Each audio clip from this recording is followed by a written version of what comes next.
WhatsApp everyone, welcome back to the channel. तो आज की वीडियो में हम लोग बात करने वाले हैं इकोनॉमिक्स के अंदर जितने भी फॉर्मूले हैं उनको वन शॉट के अंदर हम लोग कंप्लीट कर देंगे। इसमें सारी यूनिट्स के सारे फॉर्मूले मैंने कवर करे हैं। तो शुरू करते हैं हम लोग national income and related aggregate से, जो कि आ रही है हमारी यूनिट नंबर 1। तो यूनिट नंबर 1 में सबसे पहले तो ये बेसिक कन्वर्जन वाले फॉर्मूले होते हैं कि अगर ग्रॉस वैल्यू दी है या नेट वैल्यू से ग्रॉस वैल्यू पे जाना है तो प्लस करते हैं डेप्रिसिएशन को, ग्रॉस वैल्यू से नेट वैल्यू पे जाना है तो डेप्रिसिएशन को क्या करते हैं, माइनस करते हैं। वैसे ही एनआईटी का फॉर्मूला होता है, नेट इनडायरेक्ट टैक्स का फॉर्मूला होता है IT minus subsidy, indirect tax minus subsidy. Market price की बात करें तो भैया अगर देखें तो इनके बीच का डिफरेंस होता है एनआईटी, एनआईटी नहीं दिया हो तो indirect tax minus subsidy, indirect tax minus subsidy. अगर मान लो क्वेश्चन में इनडायरेक्ट टैक्स नहीं दिया, जीएसटी दिया है, तो जीएसटी भी एक इनडायरेक्ट टैक्स होता है। लेकिन जीएसटी दिया हो और इनडायरेक्ट टैक्स दिया हो तो फिर जीएसटी को इग्नोर करना, इनडायरेक्ट टैक्स को कंसीडर करना। अब अगर बात करें तो मार्केट प्राइस से फैक्टर कॉस्ट पे जाना है तो एनआईटी को माइनस करते हैं,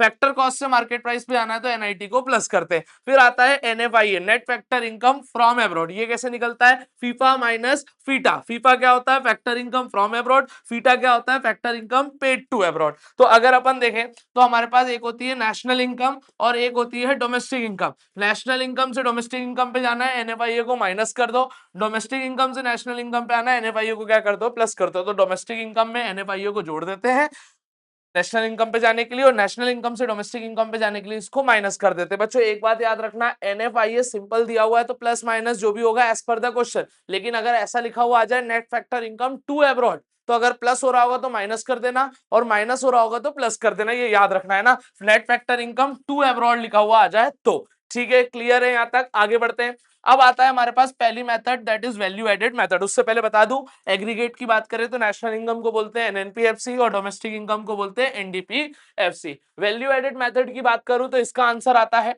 जीवीएमपी या जीडीपी-एमपी पे, और इसका फॉर्मूला होता है value added is equals to value of output minus intermediate consumption. Value of output की बात करें तो कैसे निकलता है, sales plus change in stock. अगर सेल्स नहीं दी तो डोमेस्टिक सेल्स प्लस एक्सपोर्ट, और ऐसे ही आता है क्वांटिटी और प्राइस करके भी आता है इसका, तो उसको मल्टीप्लाई करो तो सेल्स निकल के आ जाती है। चेंज इन स्टॉक की बात करें तो क्लोजिंग स्टॉक में से ओपनिंग स्टॉक को क्या कर देंगे, माइनस कर देंगे, तो चेंज इन स्टॉक निकल के आ जाएगा। इनकम मेथड की बात करते हैं तो इनकम मेथड का जो आंसर आता है वो आता है हमारा एनडीपीएफसी पे। काय पे आता है, एनडीपीएफसी पे। इसका फॉर्मूला होता है compensation of employ plus operating surplus plus mixed income of self employed. इसका आंसर आता है एनडीपीएफसी पे। कंपनसेशन ऑफ एम्प्लॉय के अंदर याद रखना, अगर कुछ नहीं दिया है, डायरेक्ट दिया है तो यही लिखना, नहीं दिया है तो wages and salary in cash, wages and salary in kind plus employer contribution to what, social security scheme. इसको ऐड करोगे तो सीओ मिल जाएगा। एक चीज याद रखना, ये एम्प्लॉयर्स कॉन्ट्रीब्यूशन है, एम्प्लॉय नहीं है, बच्चे गलती करते हैं,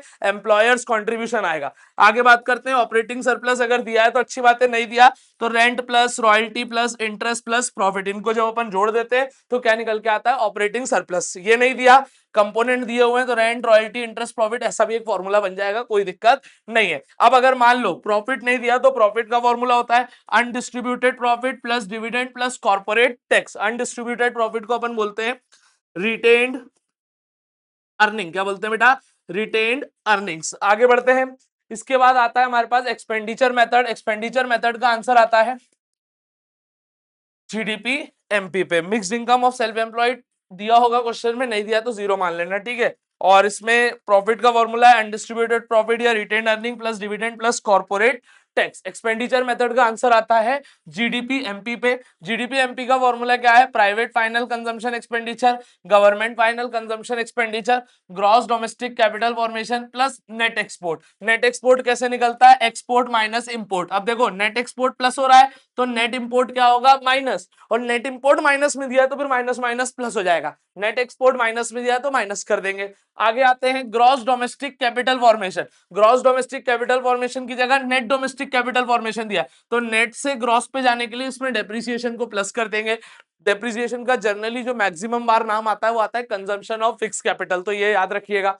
आगे आते हैं ग्रॉस डोमेस्टिक कैपिटल फॉर्मेशन। तो अगर मान लो ग्रॉस फिक्स्ड कैपिटल फॉर्मेशन दिया है तो ये फिक्स्ड को हटाने के लिए चेंज इन स्टॉक को इसमें क्या कर देते हैं, प्लस कर देते हैं। और चेंज इन स्टॉक का फॉर्मूला क्या होता है, क्लोजिंग माइनस ओपनिंग। ये देखो अभी अपन ने देखा था। चलो आगे आते हैं। अगर मान लो ग्रॉस डोमेस्टिक कैपिटल फॉर्मेशन निकालना है और नेट डोमेस्टिक और नेट और फिक्स दोनों दिया है, तो नेट को हटाने के लिए डेप्रिसिएशन प्लस करेंगे और फिक्स को हटाने के लिए चेंज इन स्टॉक प्लस करेंगे। जीडीपी डिप्लेटर या प्राइस इंडेक्स का फॉर्मूला क्या होता है? Nominal upon real into 100, nominal GDP upon real GDP into 100। चलो आगे आते हैं मनी एंड बैंकिंग से। तो मनी एंड बैंकिंग से हमारे पास आता है बेटा M1 का कंपोनेंट।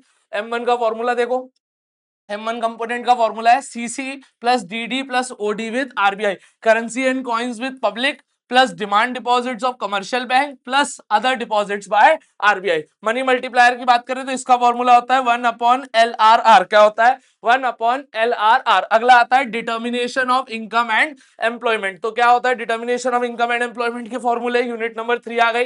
तो सबसे पहला आता है डिस्पोजेबल इनकम। वाईडी मतलब होता है डिस्पोजेबल इनकम। कैसे निकलती है? जब आप इनकम, वाई का मतलब इनकम होता है, इनकम में से टैक्स को माइनस कर दो तो आती है डिस्पोजेबल इनकम। फिर आता है एडी। एडी का क्या फॉर्मूला होता है? AD is equals to C plus I. और अगर एडी के सारे कंपोनेंट पूछे तो AD is equals to C plus I plus G plus X minus M.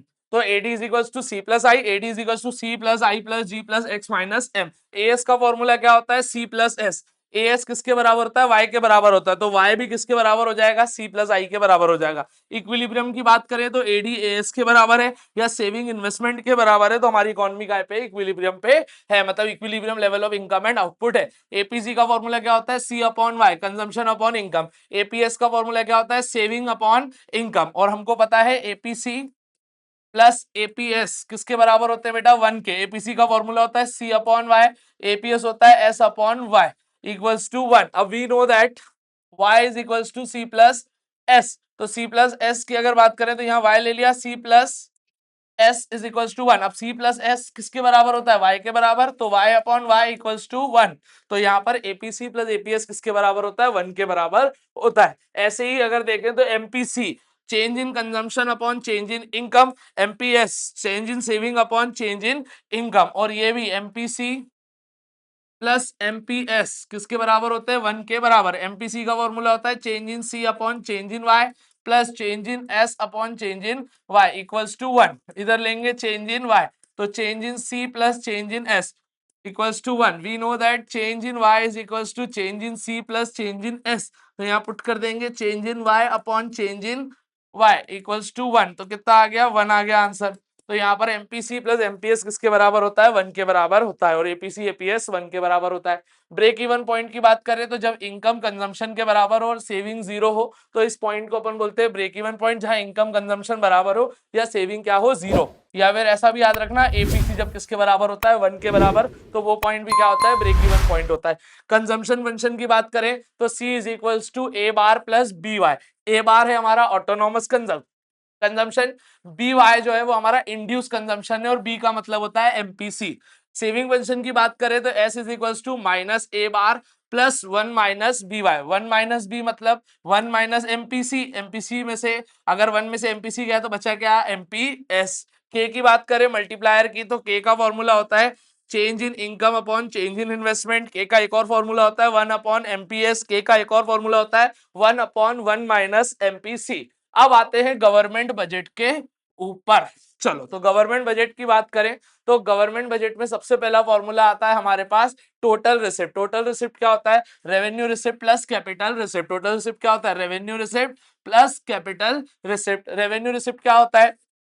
Tax revenue plus non tax revenue. फिर कैपिटल रिसिप्ट में क्या आता है? Borrowing plus recovery of loan and other receipt. Revenue deficit कैसे निकलता है? Revenue expenditure में से रेवेन्यू रिसिप्ट को माइनस करो, रेवेन्यू डेफिसिट निकलता है। अब फिस्कल डेफिसिट के फॉर्मूले देखना, ये बहुत काम आते हैं। फिस्कल डेफिसिट का फॉर्मूला होता है total expenditure minus total receipt excluding borrowing, क्योंकि जो फिस्कल डेफिसिट है वो किसके बराबर होता है? बोरोइंग्स के बराबर होता है। आगे आते हैं बेटा, fiscal deficit is equals to, अब देखो टोटल एक्सपेंडिचर को ऐसे लिख दिया, revenue expenditure plus capital expenditure.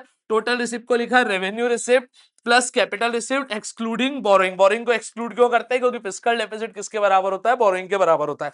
Fiscal deficit को देखो ऐसा लिखा है, रेवेन्यू एक्सपेंडिचर में से रेवेन्यू रिसिप्ट को माइनस करो। अब देखो रेवेन्यू एक्सपेंडिचर में से रेवेन्यू रिसिप्ट को माइनस करा तो मैं इसको रेवेन्यू डेफिसिट भी तो लिख सकता हूं, तो अगला फॉर्मूला ऐसे ही बनेगा, प्लस कैपिटल एक्सपेंडिचर में से कैपिटल रिसिप्ट को माइनस करो एक्सक्लूडिंग बोरोइंग, बोरोइंग को एक्सक्लूड करो। एक और फॉर्मूला last, fiscal deficit is equals to revenue deficit plus capital expenditure minus capital receipt excluding borrowing. तो देखो ये रेवेन्यू एक्सपेंडिचर रेवेन्यू रिसिप्ट को माइनस करके उन्होंने क्या लिख दिया, revenue debit. At times only the total borrowings are given, यदि टोटल बोरोइंग गिवन है, in such case physical deficit किसके बराबर होता है, टोटल बोरोइंग के बराबर होता है। तो फिजिकल डेफिसिट किसके बराबर होता है, बोरोइंग के बराबर होता है। प्राइमरी डेफिसिट की बात करें तो जब आप फिजिकल डेफिसिट में से इंटरेस्ट पेमेंट को माइनस कर देते हैं तो क्या निकल के आता है, प्राइमरी डेफिसिट निकल कर आता है। तो ये हमने एक बार में सारे फॉर्मूले पढ़ लिए हैं। कोई भी डाउट हो कमेंट सेक्शन के अंदर पूछ सकते हो बच्चों, मेहनत करते चलो। इसके बाद हमारी जो है फॉर्मूला चीट शीट हो गई, अब डेट और इवेंट की वीडियो